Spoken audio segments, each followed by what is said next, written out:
네, 안녕하세요. 중수투자자입니다. 이번 영상은 반도체가 오늘 좀 메인으로 좀 조정을 받았죠. 그래서 그 조정 이유에 대해서 간단하게 좀 설명을 드리고 이게 다시 언제 정도에 진입을 하면 좋을지에 대해서도 얘기를 좀 해볼 겁니다. 그리고 마지막으로 이제 앞으로 제가 생각하는 5G 시나리오에 대해서도 마무리를 좀 지어보려고 합니다. 일단 코스피 지수 자체는 한 0.7% 정도 하락을 했어요. 이제 아랫꼬리를 달면서 좀 올라오기는 했지만 아무래도 삼성전자랑 SK 하이닉스가 좀 조정을 받으면서 약간 지수 자체도 조정을 좀 받았고, 사실 어제 이제 거의 2.8% 그러니까 3% 가까이 상승을 한 것이 아무래도 좀 너무 과도하게 과열권에 좀 진입을 한 것이 아닌가 싶어요. 그러니까 단기적인 좀 과열권이죠. 그러니까 너무나 이렇게 지수가 크게 상승을 할 때 이렇게 지수가 앞으로 계속 오를 것이다라는 그런 흥분감 때문에 너무 따라서 추격 매수를 하게 되면은 거의 이제 대부분 다음날 좀 조정이 나오는 그런 시기들이 많기 때문에 약간의 그 숨고르기라고 하죠. 우리가 흔히 얘기하는 그런 숨고르기 장세 이후에 그 다음에 상승을 다시 노려보는 것이 조금 더 좋을 것 같습니다. 많이 상승을 한 다음에 약간의 조정 기간이 있고 다시 상승을 하죠. 여기서도 반등 이후에 약간의 여기서는 사실 뭐 지수 자체는 상승을 했지만은 음봉을 그리면서 좀 과열된 열기를 좀 식혀준 다음 다시 올랐잖아요. 항상 그 주가라는 것이 굉장히 소형주 잡주가 아닌 이상이야 어느 정도 좀 올랐다가 조정, 그러니까 아랫꼬리를 달고 올라오든지 아니면은 음봉을 좀 몇 개 만들고 나서 올라오는 그런 과정을 대부분 거치기 때문에 이런 조정은 그냥 자연스럽게 당연히 받아들이시고 과열된 분위기를 조금 진정시켜주는 그런 안정적인 음봉이라고 바라보시는 것이 조금 좋을 것 같습니다. 코스닥은 코스피에 비해서는 상당히 좀 강한 모습이죠. 그래서 지금 단기간에 조금 많이 올라와서 추가적인 상승 탄력이 조금은 부족한 상태인데 여기서 만약에 조정이 조금 나오게 된다면은 아무래도 지금 추세적으로 상승 추세가 계속 이어져 나가고 있기 때문에 저는 계속 지수 자체는 좀 좋은 모습을 그리지 않을까 하는 그런 생각을 가지고 있습니다. 이제 상승 종목수랑 하락 종목수를 비교를 해보면은 어제는 대부분 이제 상승 종목수가 많았는데 오늘은 하락 종목수가 조금 많았죠. 그래서 아마 이제 가지고 계신 종목들 반절 이상이 조금 하락할 가능성이 조금 높고 대부분 거래소랑 코스닥에서 개인이 좀 순매수를 하면서 그렇게 수급의 질은 좋지는 않았습니다. 그래서 보통 이렇게 개인이 계속 매수를 하게 되면 어떤 상승이 좀 계속 연속적으로 나오기보다는 좀 조정을 받고 조정이 한 2, 3일 정도 나온 다음에 그 다음에 개인 매수세가 좀 줄어들고 난 다음 외국인이 들어오면서 지수가 오르는 모습이 많기 때문에 여기서 지수가 막 1, 2% 앞으로 계속 상승할 것이다라고 크게 기대하기는 좀 힘들지 않은 시장인가 싶어요. 그래서 이제 종목들을 보자면 삼성전자랑 SK하이닉스가 지금 1% 정도 하락을 했고 지금 차트 상으로만 보자면 삼성전자 같은 경우는 어떻게 보면 뭐 아직 차트가 완전히 만들어진 것은 아니지만 한번 고점을 좀 만들고 그 고점을 다시 높이지 못하고 음봉을 만들었기 때문에 여기서 이 고점을 더 넘기 위해서는 그만큼의 어떤 모멘텀이 필요한데 모멘텀이나 아니면 실적이 필요한데 뭐 아시다시피 2020년 1분기 실적은 크게 기대하지 말라고 어차피 시기적으로 비수기이기도 하고 실적을 크게 기대하기는 좀 힘들다고 컨퍼런스 콜에서 얘기를 했기 때문에 여기서 주가가 탄력적으로 다시 오르기 위해서는 조금 추가적인 모멘텀이 필요한데 그런 모멘텀은 약간 부족한 시기가 아닌가 싶습니다. 그렇기 때문에 다른 이제 반도체 장비주들도 조금 많이 하락을 했고 최근에 굉장히 강했던 어떤 비메모리 관련주들도 조금 차익 실현 물량이 나왔죠. 그러니까 그 보시게 되면 이게 재밌는 게 2019년 4분기 실적이 굉장히 잘 나왔잖아요. 대부분의 비메모리 반도체 관련주들의 영업이익도 굉장히 잘 나왔는데 이렇게 잘 나온 주식들을 보면은 그 나오기에 한 달 전부터 굉장히 가파르게 움직여요. 그래서 이거 같은 경우는 11,000원에서 이제 3만원까지 움직였으니까 AD 테크놀로지 같은 경우는 거의 이제 3배 이상 상승을 한 거죠. 그러니까 상승을 한 원인이 2019년 그 4분기 실적 때문에 있는데 그 실적이 이제 공개가 되면서부터는 공개되기 한 며칠 전부터는 조금 약세를 그렸고 사실상 어떤 호재의 노출, 실적이 실제로 잘 나온 것이 이제 밝혀지면서 그 상승 탄력이 조금 떨어진 모습을 확인을 할 수가 있을 것 같아요. 그래서 이제 개인적으로 생각하는 반도체 시나리오는 지금 2019년 하반기부터 해가지고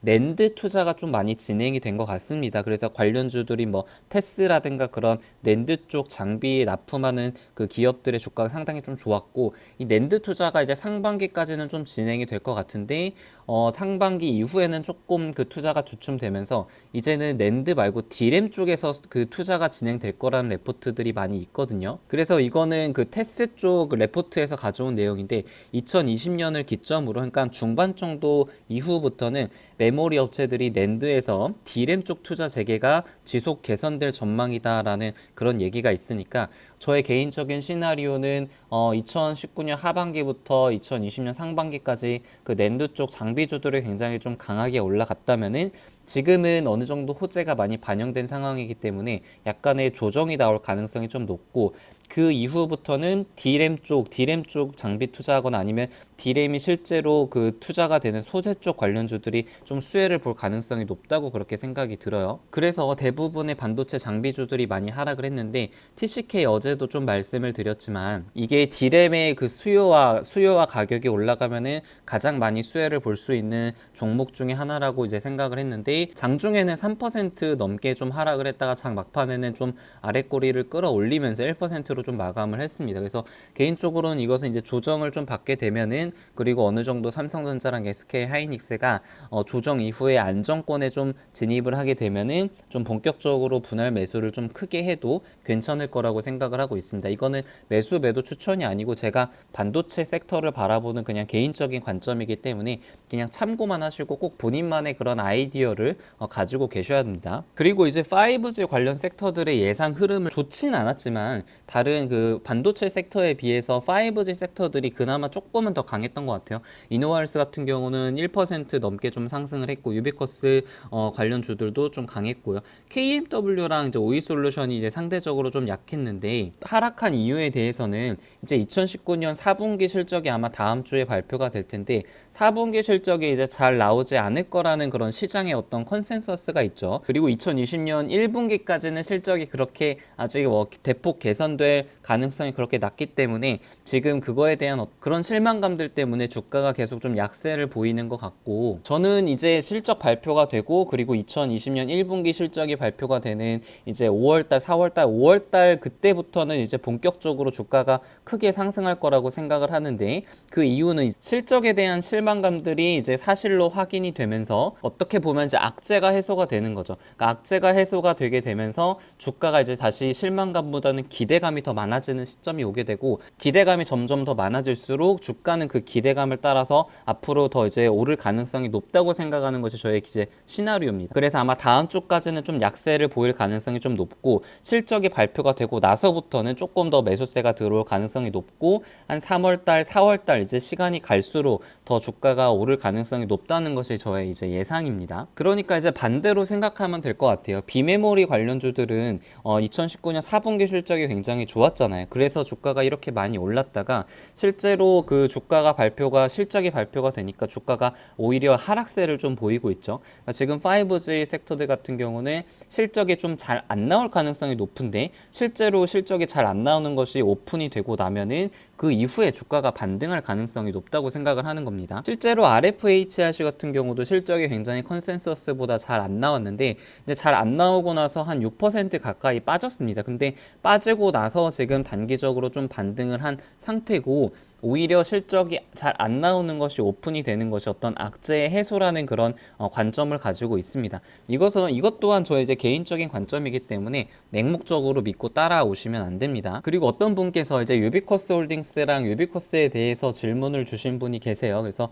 제가 이건 예전에도 한번 말씀을 드렸었는데 유비쿼스 홀딩스 같은 경우는 이제 계속 고평가 영역이다. 그래서 나는 이것보다는 차라리 다른 섹터 5G를 투자를 하는 것이 좀 좋다라고 생각을 했는데 최근에 이제 저의 어떤 생각이 조금은 이제 틀렸다라는 것을 저 스스로도 좀 인정을 한 부분이 뭐였냐면은 이제 개인적으로 유비쿼스 홀딩스의 지분 구조를 좀 공부해 보시면 아시겠지만 유선망 쪽 사업을 한다는 건 다 알고 계실 거예요. 근데 실제적으로 한국에서 유선망 사업으로 돈을 벌어들이는 것은 유비쿼스잖아요. 근데 유비쿼스의 지분을 한 50% 정도만 가지고 있기 때문에 실제적으로 매출이 많이 발생되고 주가가 더 많이 올라야 되는 것은 유비쿼스라고 생각을 생각을 했었습니다. 근데 제가 조금 생각을 잘못한 부분이 유비쿼스 홀딩스 같은 경우는 미국 쪽 법인을 가지고 있어요. 근데 보시면은 2019년까지만 해도 미국 쪽 USA 쪽으로 해서는 거의 매출이 이제 발생하지 않았는데, 아마 그 미국 쪽에서 이제 5G 투자를 본격적으로 하면서부터 그 미국 쪽 투자가 유비쿼스 홀딩스 쪽에 더 모멘텀이 더 많이 작용을 하는 것 때문에 주가가 이렇게 잘 올라가고 있는 거라고 이제 해석을 하고 있습니다. 그래서 개인적으로는 좀 판단 미스라고 생각을 하는 것이, 이제 저의 이제 뇌피셜로는 유비쿼스가 더 실적도 많이 개선이 될 것이고 주가가 더 많이 오를 것이다라고 생각을 했는데, 실제로 주가는 유비쿼스 홀딩스가 훨씬 더 잘 오르고 있죠. 그래서 이제 개인적으로 좀 반성을 하는 것은, 너무 내 스스로의 생각만 고집을 하지 말고 더 많은 가능성에 대해서 좀 열어두고, 특히나 차트를 보시면은, 차트 보시는 분들은 더 잘 아시겠지만, 종목을 선택하는 이제 첫 번째 기준 중에 하나가 대장주를 잡으라는 거잖아요. 그리고 어떤 차트의 추세가 만들어진 종목을 잡으라라는 그런 원칙도 있는데, 이게 유비쿼스 홀딩스가 훨씬 더 이제 가파르게 상승을 하고 있고, 차트상으로도 21선을 깨지 않고 훨씬 더 강하게 올라가고 있죠. 반면에 유비쿼스 같은 경우는 훨씬 더 약하게 오르고 있고, 하락할 때도 더 큰 폭으로 하락하고,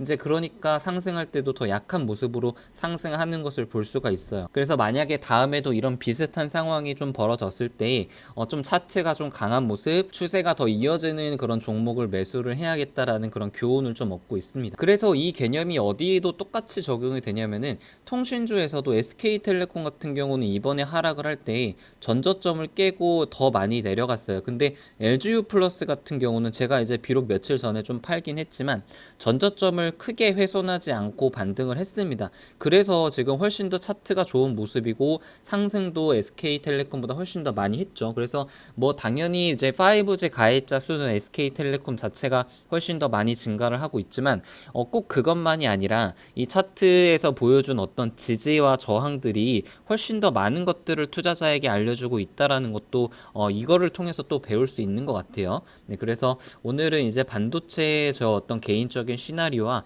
5G가 언제 좀 반등을 할지에 대해서도 좀 말씀을 드렸습니다. 네, 영상은 여기서 마치겠습니다.